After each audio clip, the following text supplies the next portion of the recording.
No matter where you are in the world, we're all experiencing different seasons right now. It might be spring, transitioning into summer in the Northern Hemisphere, or moving into winter in the Southern Hemisphere. Even countries separated by a mere hour in time zone can have drastically different temperatures and weather conditions. And no, this isn't a weather report. It's an insight into how these changes in climate can affect your mood, motivation, and productivity. Once you understand your personal season of productivity, you can learn to maximize your output, harness your creativity, and sharpen your focus when it counts. For thousands of years, climate has shaped the lives of entire civilizations, and the reality is it's still impacting you. Yet, we have this misguided notion that we're supposed to function at 100% efficiency year-round, at every point in the day, no matter the season or environmental conditions. But the truth is, we're not robots. Understanding how seasons influence your productivity can help you push yourself at the right times and show yourself grace when necessary. It's easy to look at successful people and think they're on their A-game 365 days a year. But in most cases, they have teams of skilled individuals whose strengths come alive during different seasons, making it seem like the leader is always at their peak. It's a powerful illusion. Let's explore why this matters on a bigger scale. Did you know that climate is one of the key reasons some countries thrive economically while others lag behind?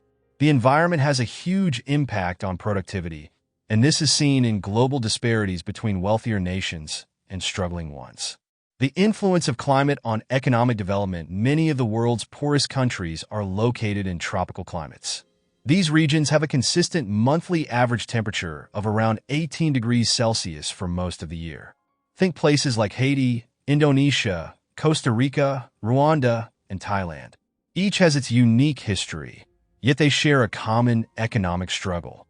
Meanwhile, almost all countries outside of these tropical zones, such as those in North America, Western Europe, and Northeast Asia, are among the wealthiest in the world. Even the few tropical regions that have achieved economic success, like Hong Kong and Singapore, are exceptions rather than the rule. But why is this? The answer lies in our biology. Our bodies are designed to maintain a core temperature of 37 degrees Celsius. When the external temperature rises, our bodies work hard to cool down by sending more blood to the skin and increasing sweat production. But in extremely hot environments, the heat gain can overwhelm the body's cooling mechanisms, causing the core temperature to rise dangerously. The results? Increased irritability, reduced concentration, and a diminished capacity for complex tasks. Add in the fact that nutrition in many tropical areas is often poor, relying heavily on a diet of maize, sweet potatoes, or barley, and it's no wonder productivity suffers. In fact, around 400,000 people die every year from heat-related complications. Even in places not accustomed to such high temperatures, a sudden heat wave can cause a significant drop in productivity. It's not just a matter of feeling uncomfortable. It's a physiological response that impacts cognitive function and physical performance. On the flip side, cooler temperatures can bring a different set of challenges. As the days shorten and sunlight becomes scarce, many people experience the winter blues or even seasonal affective disorder. The lack of vitamin D, which plays a role in serotonin and melatonin regulation, can lead to mood dips, increased fatigue, and disrupted sleep cycles. The result? A serious hit to motivation, making even routine tasks feel monumental. So, how do you know when it's your time to thrive? This is why it's critical to identify your own season of productivity. For some, the fresh energy of spring or early fall brings a creative surge.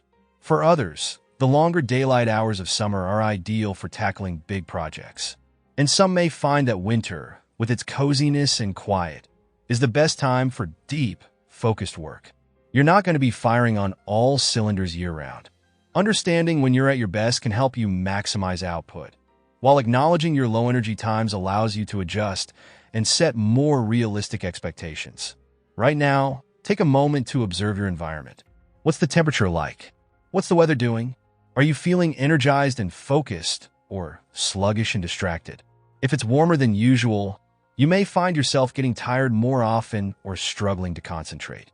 And if it's cooler, you might feel a bit gloomier or unmotivated. Your goal is to align your most challenging or demanding tasks with your peak season. If summer drains you, don't overcommit yourself. Focus on maintaining steady progress rather than pushing for breakthroughs. Likewise, if you're prone to the winter blues, aim to get your heaviest workloads done in the spring and autumn. Nobody can operate at 100% all the time. Even the most resilient among us need to rest and recharge. There will be times when you're naturally drawn to slow down. Lean into it instead of fighting it. Those are your seasons of rest, essential to keep you in balance and prevent burnout. When your season of productivity arrives, be ready to seize it. And when it's time to rest, allow yourself the grace to do so. Your body and mind will thank you for it, and you'll find that when your productive season returns, you'll be more than ready to capitalize on it. Understand your season, use it to your advantage, and make the most of your own unique productivity rhythm.